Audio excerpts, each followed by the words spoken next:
Hello, I'm Hollis from Hollis's IC Lab, and in today's video, I'm back with another video, and I'm going to be working on making a homemade IC card from scratch, like I did. This was one of the earlier IC cards I built, as you can see in the video. I'm redoing it, and I'm going to make it a lot better, because this one's kind of getting old now and starting to fall apart and stuff. So I'm just taking off all the hot glue and stuff that was on there to hold it all together. Go 3D print with my 3D pen a little bit and make this look like a nice kite, and then build a new body for it in the next couple of videos. So I hope you enjoy. So right now I'm just working on taking off hot glue and then working on making a foam piece that'll go on the bottom for the steering thing to hold the servo in place. And now I'm just working on 3D printing onto the motor and the axle to make so I can connect them together. And I'm just 3D printing them together with my pen. A 3D pen is a really useful tool. If you do not have one, I'd really recommend getting one. You can build so much with them. Because you can just start printing basically anything and build something. And you don't have to know how to design in software and stuff. But if you do have a 3D printer, I'd say that is probably better. But 3D prints are a lot cheaper and you can do pretty cool stuff with them. So now I'm working on building like the shocks and the shock tower, whatever it's called, to hold them up for the rear. I'm only having these kind of shocks in the rear, and then on the front I'm gonna have use the hot glue kind of that was on there because I couldn't quite get it off. That's like slight shocks because it has some movement to that. So yeah, that's what I'm doing for that. So I'm just working connecting the shock pillars now and connecting the shocks to it.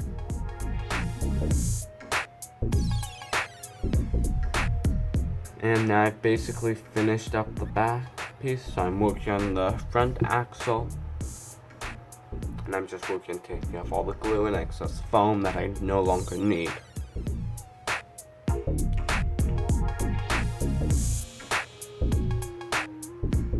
And now I'm working getting the new servo glued on and the wires all arranged and stuff. And I'm working on 3D printing around the push bar to make sure it holds on very well. So yeah, I'm doing that.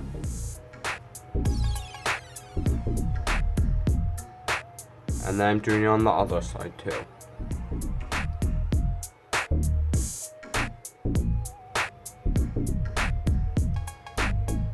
And now I'm moving on to making the body. I'm just cutting out the shape what I want for the basic chassis.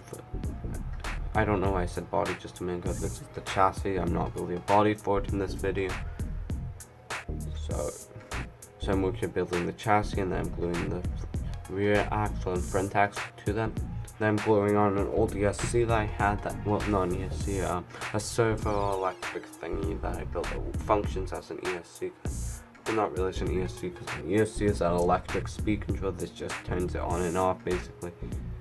So yeah, I'm just checking everything. I still don't have a battery wired up to the motor, because then this needs to be. First I tested 3S LiPo, but that's way too powerful for this, so I just end up going with 2 AA batteries. I know it's not like the fastest or most powerful setup, but it works, so that's what I'm doing. I may later make it like a 2S, I don't know, but the 2S would be too powerful. May later get actual ESC for this, I'll see. So now I'm just connecting the shocks because they broke off, and I'm lowering them too. Do that again. So now I'm just soldering on a battery connector and testing it to make sure it's powerful enough to push in up.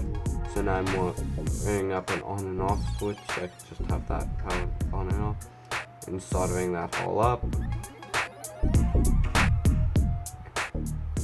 And just gluing those in place and putting a duct tape over all the excess open wires so nothing can get short-circuited or anything. So with that, this IC kite is about done, so I'm just going to take it around and drive it around a little bit, show you a bit, and then tomorrow I'll do a full driving video. So I hope you enjoyed that video, and this is all for this video. Bye!